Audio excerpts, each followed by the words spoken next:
고사성어 중에 이런 말이 있죠. 세옹지마. 많이 들어보셨죠?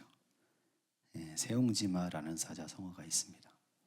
이 사자성어와 관련된 스토리가 있죠. 기원이 되는 이야기가 있습니다. 중국의 고사성어인데 중국의 북방의 한 변방에 한 노인이 살았답니다. 근데 그 노인의 가지고 있는 재산 중에 좋은 말 한 마리가 있었어요. 근데 그 당시에 말은 굉장히 큰 그리고 중요한 자기 재산이었습니다.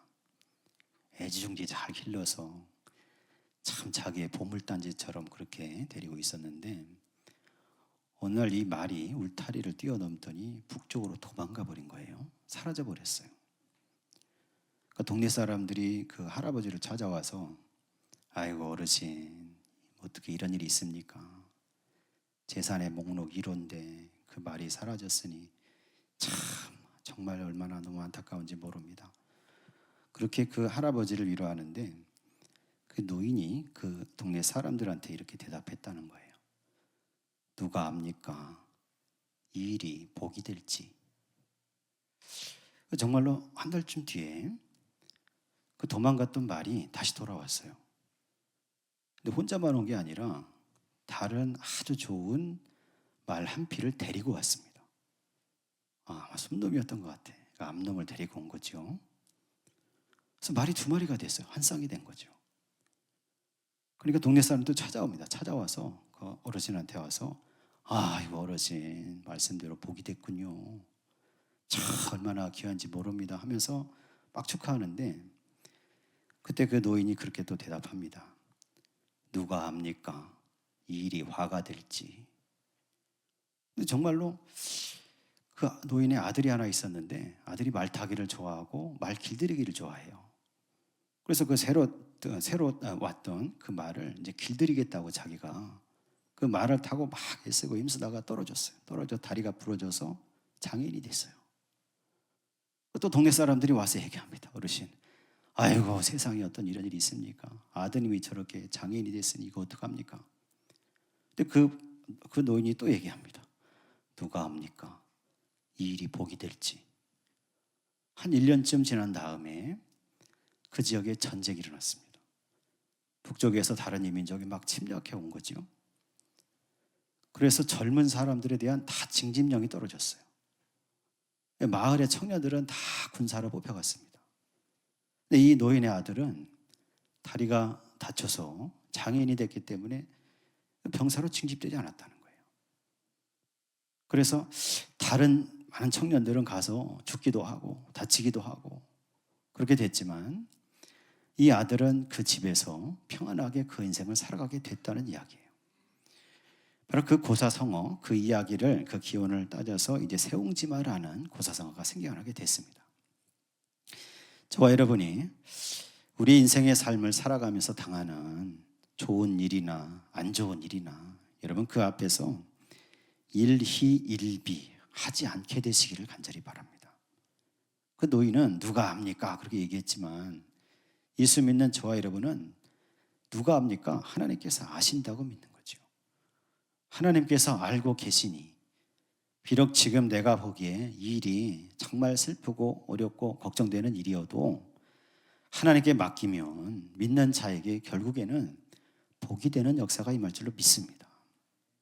저와 여러분의 인생을 살아가면서 좋은 일이나 나쁜 일이나 어떤 일이나 좋을 때나 나쁠 때나 하나님을 생각하시고 변함없는 하나님에 대한 믿음으로 흔들림 없는 믿음의 반석 위에서는 그런 성도들이 되시기를 간절히 소망합니다. 인생의 결국, 결말, 성도의 결국을 하나님께서 주장하시고 하나님께서 선한 길로 인도하신다는 그 믿음을 가지고 승리하는 복된 성도의 인생 되시기를 예수님의 이름으로 간절히 축원합니다. 오늘 사무엘하 15장에 있는 세 구절의 말씀을 읽었는데 지금 다윗 왕이 도망가는 중입니다. 여러분 다윗 왕이 그가 왕이 되고 나서 평안할 때 자기 자리에 있지 못했죠. 전장에 나가지 않고 홀로 왕궁에 남아서 낮잠을 자고 저녁에 일어나서 목욕하는 밧세바를 받고 그와 간음을 범하게 됩니다. 그걸 덮기 위해서 어떻게 합니까? 그 남편 되는 우리아를 사지로 몰아서 죽음의 자리에 이르게 했죠. 그래서 다윗은 그때 죄를 짓고 악을 행했어요. 하나님께서 그것을 아시고 보고 계셨고, 그래서 선지자 나단을 통해서 그를 책망하시고 심판하시고 징계하십니다. 그때 처음에 한 이야기가 뭐냐면 너희 집안에 계속해서 칼이 떠나지 않을 것이다, 그렇게 말씀하셨죠. 사무엘하 15장에 와서 그 말씀이 지금 성취되는 중이에요. 하나님의 징계가 막 성취되는 중입니다. 그래서 압살롬이 자기 셋째 아들인데 큰아들 암놈이 그 자기의 누이를 범하는 일을 벌였고, 압살롬이 자기 친누이가 그렇게 당하고 암논에게 당하는 그런 사건을 겪으면서 마음속에 담아두고 있다가 때가 왔을 때 칼을 들어서 암논을 죽여버립니다. 셋째 아들이 큰아들을 죽여버리는 일이 발생하는 거예요.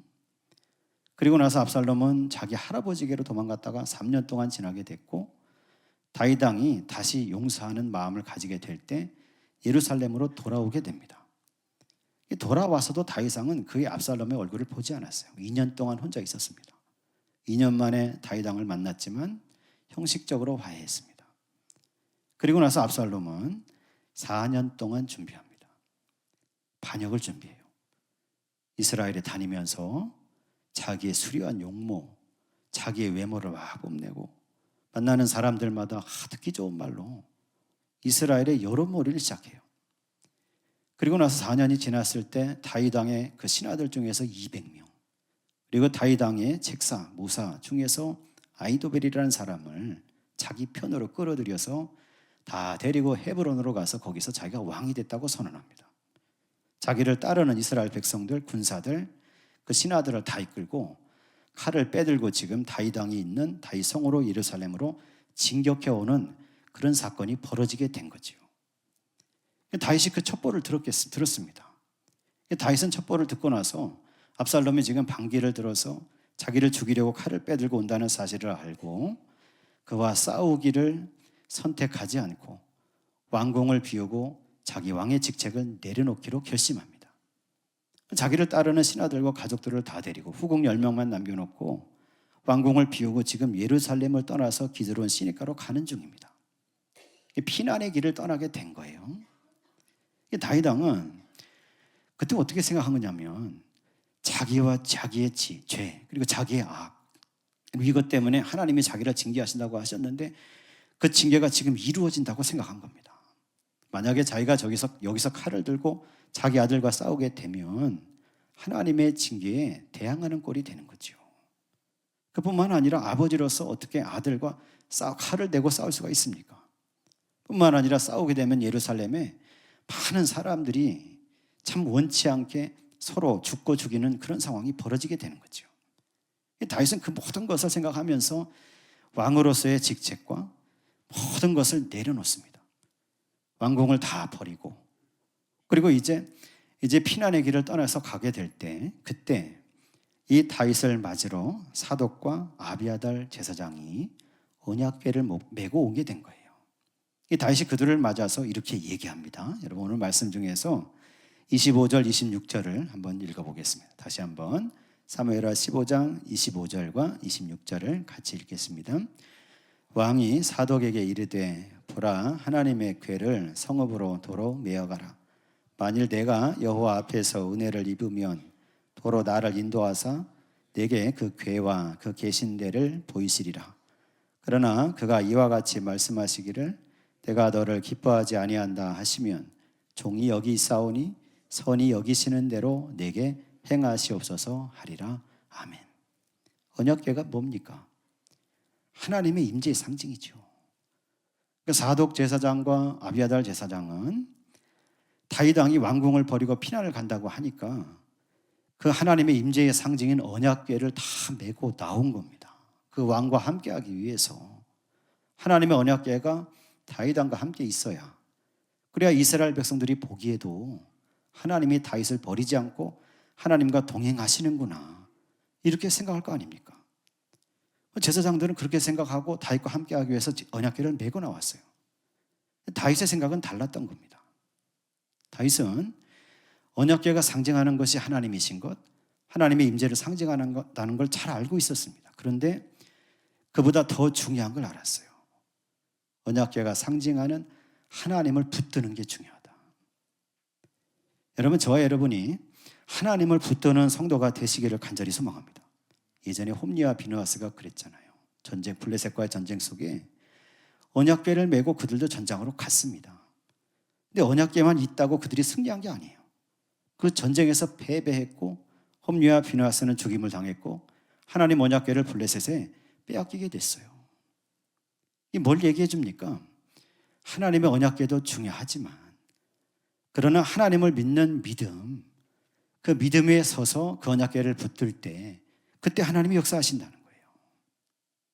오늘 저와 여러분이 하나님을 붙들고 다윗처럼 믿음으로 그 하나님을 바라보면서 간구하고 소망하며 살아가는 성도가 되셔야 할 줄로 믿습니다.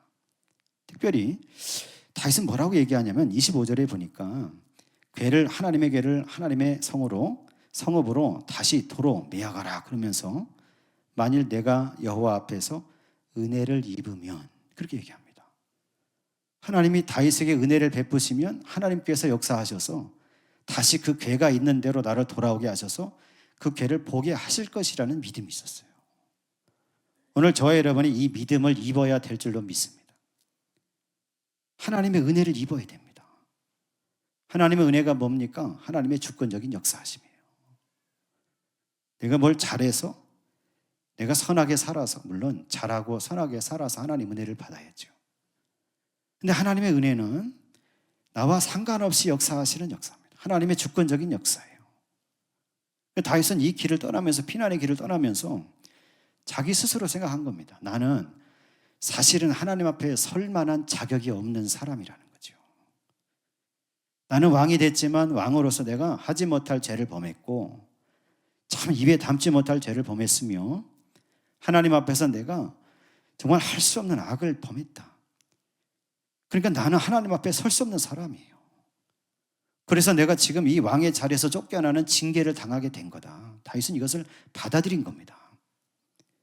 그러면서 피난의 길을 가다가 언약궤가 오니까 그걸 돌려보내면서 비록 내가 이렇게 하나님 앞에 설 수 없는 자격 없는 사람일지라도 만약 하나님께서 나에게 은혜를 베풀어 주시면 그러면 내가 다시 돌아올 수 있게 될 거라는 믿음을 가졌다는 거죠. 그러므로 저와 여러분이 나의 의나 나의 선이나 나의 공로가 아니라 그것과 상관없이 나를 사랑하시는 하나님이신 것을 기억하시고 그 하나님의 은혜를 구하는 성도로 살아가시기를 간절히 소망합니다. 다윗의 더 놀라운 점은 그 다음에 나와 26절에 보니까 뭐라고 되어 있냐면 하나님께서 만약에 내가 너를 기뻐하지 아니한다 이렇게 말씀하시면 그러면 그때 다윗은 이렇게 말하겠다는 거예요. 종이 여기 있으니 선이 여기시는 대로 내게 행하시옵소서. 이게 무슨 얘기입니까? 하나님께서 나에게 은혜를 베푸셔서 다시 이 성읍으로 돌아오게 해주셨으면 좋겠습니다. 그런데 그렇게 하지 아니하실지라도 그래도 나는 인생의 모든 것을 하나님의 선하신 손길에 맡기겠습니다. 여러분, 저와 여러분이 이 믿음의 자리에까지 나아가야 될 줄로 믿습니다. 인생의 생사화복을 주관하시는 하나님이신 것을 절대 주권자가 되시고 나의 출생부터 죽음까지, 아니 그 이전부터 그 이후까지를 다 알고 계시는 하나님께서 나의 주가 되신다는 사실을 믿음으로 붙드시고 그 앞에 인생의 모든 것을 다 맡기고 내려놓는 성도들이 되시기를 간절히 소망합니다. 이 말씀을 읽을 때 다니엘서가 생각나. 다니엘의 세 친구들이 있었잖아요. 사드락과 메삭과 아벳느고가 느부갓네살 왕이 금신상을 만들고 그 앞에 절하라고 할 때 그렇지 않으면 풀무불에 던져 넣을 것이라고 얘기할 때 그들은 그렇게 고백합니다. 왕이여, 그러면서 우리가 섬기는 하나님이 계시다면 우리를 만약에 저 풀무불에 던져 넣어도 거기서 하나님이 우리를 구원하실 것입니다. 그러나 그렇게 하지 아니하실지라도 왕이여, 우리는 왕이 세운 금신상에 절하지 않겠습니다. 여러분, 저와 여러분이 하나님의 은혜 가운데 살아가면서 하나님을 나의 절대 주권자로 믿는 믿음의 고백과 믿음의 행실을 가지고 살아가는 성도들 되시기를 간절히 소망합니다. 내가 살게 돼도 죽게 돼도 내가 잘 되어도 잘 안 되어도 그 모든 것을 섭리하시는 하나님이시다. 나의 인생을 감찰하고 계시는 분이 하나님이시라는 사실, 저와 여러분이 그 사실 앞에 무릎 꿇고 기도하면서 그것을 인정하시고 그리고 그 모든 것을 다윗처럼 하나님의 손에 맡겨드립니다 하면서 다 맡겨드리는 그런 성도의 인생이 되시기를 간절히 소망합니다. 16장도 쭉 이어서 읽어보니까 거기서도 다윗은 그런 입장, 그런 태도, 그런 믿음을 계속 유지해서 가지고 있어요. 16장에 보니까 누가 나오냐면 시므이라는 사람이 나와요. 사울 왕의 죽은 사울 왕의 먼 친척입니다. 이 시므이가 다윗 왕이 예루살렘 성을 버리고 도망간다는 소식을 듣습니다. 그 아들 압살롬이 반기를 들고 일어나서 지금 반란을 일으켰다는 소식을 듣고 도망가고 있는 다윗 왕의 행렬 옆으로 막 바짝 붙어서 따라오면서 막 다윗 왕을 저주해요. 다윗 왕을 저주하면서 돌을 막 던지면서 먼지를 막 일으키면서 막 가버려라 가버려라 막 그러면서 네가 칼을 들어서 사울 왕과 그 가족들을 다 죽인 사람이다. 네가 손에 피를 흘렸으니까 지금 네가 하나님의 징계를 받아서 이런 수모와 이런 환난을 당하는 것이다. 막 이러면서 다윗 왕을 막 저주합니다. 근데 다윗 옆에 아비새라는 장수가 있었어요. 장수가 딱 듣고는 다윗 왕에게 얘기하는 거예요. 왕이여 나에게 명령해서 내가 건너가서 저 시므이를 단칼에 쳐서 목을 베버리게 하십시오. 근데 그때 다윗 왕이 그 아비새에게 얘기하는 거예요. 그냥 두라는 겁니다. 저 사람이 저렇게 얘기하는 것은 하나님께서 그렇게 하라고 명령하셔서 하는 거라는 거예요. 하나님께서 나를 징계하셔서 지금 저 사람의 입술을 통해서 나에게 지금 저렇게 말하는, 저주한다는 거예요. 근데 만약에 하나님께서 내가 지금 여기서 참고 이렇게 내가 원통하고 애통하게 내가 슬픈 마음으로 가는 것을 불쌍하게 여겨보신다면 그러면 하나님께서 다시 나를 회복하게 해주실 것이다. 그렇게 얘기해요. 오늘 저와 여러분이 하나님 앞에서 다 내려놓고 하나님의 주권을 인정하면서 하나님의 인도하심을 구하면서 살아가는 그런 성도들이 되시기를 간절히 바랍니다. 다윗이 왕권을 다 내려놓고 왕자를 버리고 예루살렘 성을 버리고 피난을 가면서 하나님만 속으로 생각하는 사람이 됐어요. 그런 사람이 되다 보니까 내려놓고 하나님을 높이는 사람이 되다 보니까 원수 같은 사람의 저주의 그 말을 통해서도 하나님의 음성을 듣는 사람이 된 겁니다. 여러분 다윗이 젊을 때 어땠습니까? 사울 왕의 칼날을 피해 도망 다닐 때 10년 넘는 세월을 광야로 피해 도망 다니면서도 아침마다 일어나서 하나님을 찬송하고 경배하고 하나님을 찬송하는 찬송수를 지어서 부르던 하나님만 소망하는 사람이었죠. 하루하루가 어떻게 될지 모르는 그 상황을 살아갈 때도 모든 것을 하나님의 손에 맡기면서 내 생명, 내가 살 것과 죽을 것과 내가 살아가는 것과 복받을 것과 화를 입을 것을 다 하나님의 손에 맡기고 살아갔던 다윗이었습니다. 그가 왕이 되고 나서 그 믿음이 사라졌었어요. 근데 이제 비로소 징계를 당하면서 피난의 길을 걸어가면서 젊었을 때 믿음을 회복하게 된 겁니다.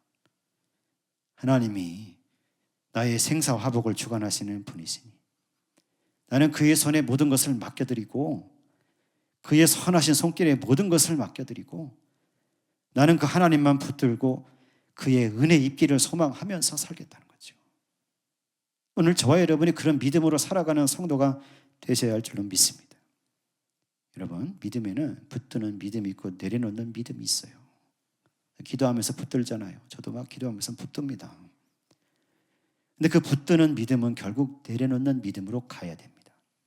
예수님께서 그러셨잖아요. 겟세마네에서 기도하실 때 아버지 할 수만 있으면 이 십자가의 길, 이 잔을 내게서 옮겨주십시오. 붙드는 믿음을 가지고 막 기도했어요. 근데 그 기도가 바뀝니다. 나중에 뭐라고 말씀하십니까? 그런데 아버지의 원하시는 뜻대로 되기를 원합니다. 아버지의 원대로 되기를 원합니다 하면서 하나님의 손에 맡겨드리고 내려놓는 믿음으로 기도하셨다는 거예요. 오늘 저와 여러분의 신앙과 삶도 붙드는 믿음을 가지고 기도하시되 그 결국은 하나님의 손에 하나님의 선하신 손길에 다 내려놓고 맡기는 믿음의 사람, 은혜의 사람 되시기를 간절히 소망합니다. 그럼 우리가 어떻게 해야 이렇게 될 수 있습니까? 어떻게 다 내려놓냐 이거예요. 어떻게 우리의 삶의 모든 것을 하나님의 손에 맡기고 살리든지 죽이든지 잘 되든지 안 되든지 하나님 뜻대로 하십시오. 나는 온전히 하나님 말씀만 붙들고 살겠습니다. 어떻게 그렇게 말할 수 있냐는 거예요. 저와 여러분이 예수 그리스도를 만나야 됩니다. 예수 그리스도를 만나야지 가능한 일이에요. 나를 위해 십자가 지신 예수 그리스도를 고백하고 부활하신 예수 그리스도를 내가 기도하면서 예배하면서 찬송하면서 만날 때 그 주님께 모든 것을 다 맡길 수 있어요. 여러분 삭개오 이야기를 아시잖아요. 삭개오는 그 이름이 신실한 자, 경건하다 이런 뜻이에요. 그러니까 부모님이 이름 지을 때 너는 참 세상에서 신실하고 경건하게 의롭게 살아라 그러면서 이름을 졌는데 삭개오의 직업이 뭡니까? 세리장이었잖아요. 그러니까 자기는 이름대로 못 살았어요. 그 당시에 세리는 어떤 사람들입니까? 로마 제국의 지배에 살아가니까 동족들에게 세금을 매기는데 더 크게 더 많이 매기는 거죠. 그래서 로마 제국에 바치고 나머지는 자기가 착복하는 사람들이었어요. 근데 그 중에 우두머리가 된 거예요, 이 삭개오가.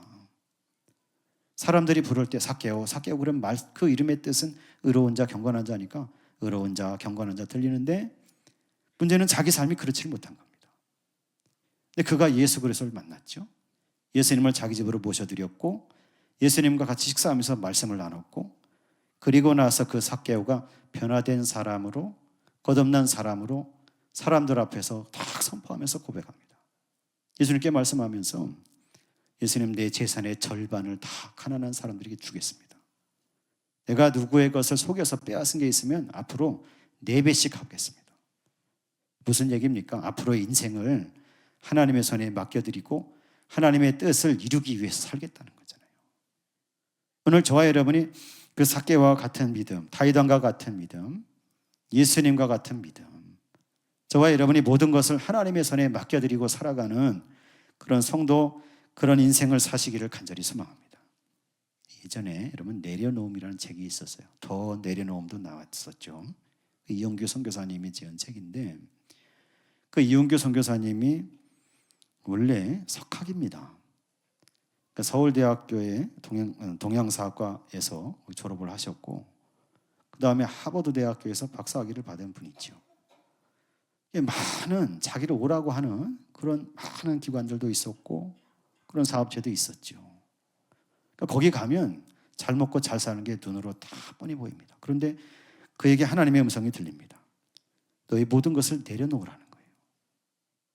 그래서 이분이 그 음성에 자기가 순종해서 그 모든 걸 다 내려놓고 몽골에 선교사로 갔어요.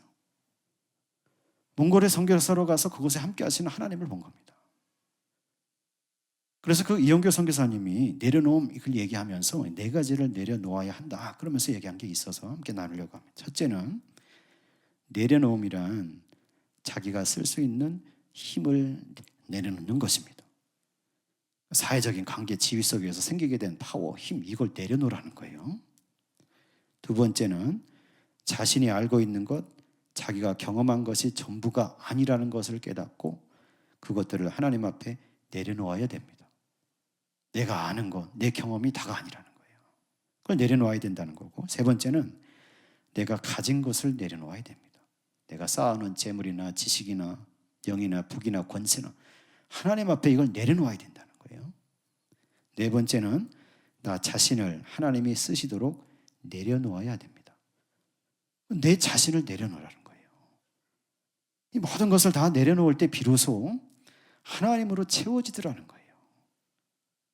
오늘 저와 여러분이 이 선교사님의 조언과 또 삭개오의 고백과 또 다윗의 고백을 기억하면서 우리도 하나님 앞에 나의 모든 것을 내려놓고 하나님의 말씀으로 하나님의 뜻으로 채워 살아가는 성도들 되시기를 간절히 소망합니다. 여러분 욕심이 충만하면 사망으로 갑니다. 남태평양의 아주 유명한 섬들 중에 거기 주민들이 원숭이를 이렇게 잡는데요. 사실인지 모르겠는데 어떻게 잡냐면 야자 열매에 구멍을 뚫습니다. 아주 작은 구멍을 뚫어서 그 속에 땅콩을 가득 채워요. 볶은 땅콩을. 그리고 야자나무에다 꽁꽁 묶어놔요. 원숭이들이 그 고소한 냄새가 나니까 그걸 먹으려고 와서 보니까 구멍이 있잖아요. 그 속에 손을 딱 비집고 둡니다. 그리고 손을 넣어서 그 속에 있는 땅콩을 한 움큼 딱 움켜잡을 때 그때 나타나서 이 원숭이를 꽁꽁 묶어서 잡아버린다는 거예요. 사람들이 나타나면 원숭이가 놀라서 막 날뛰겠죠. 근데 못 도망간다는 거예요, 원숭이가. 왜 못 도망갑니까? 좁은 구멍으로 손을 넣어서 땅콩을 움켜잡았으니 손이 안 빠지는 거예요. 움켜진 걸 탁 놔버리면 쑥 빠질 텐데.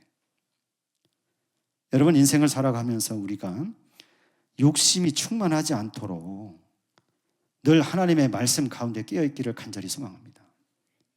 하나님 말씀으로 채우시고 하나님 앞에 모든 생사화복을 주관하신 하나님 앞에 맡겨드리시고 그 자리 가운데 은혜의 역사를 베푸신 하나님이 주신 은혜를 받아서 저와 여러분 인생과 삶이 생명의 길을 걸어가는 성도들이 되시기를 간절히 소망합니다.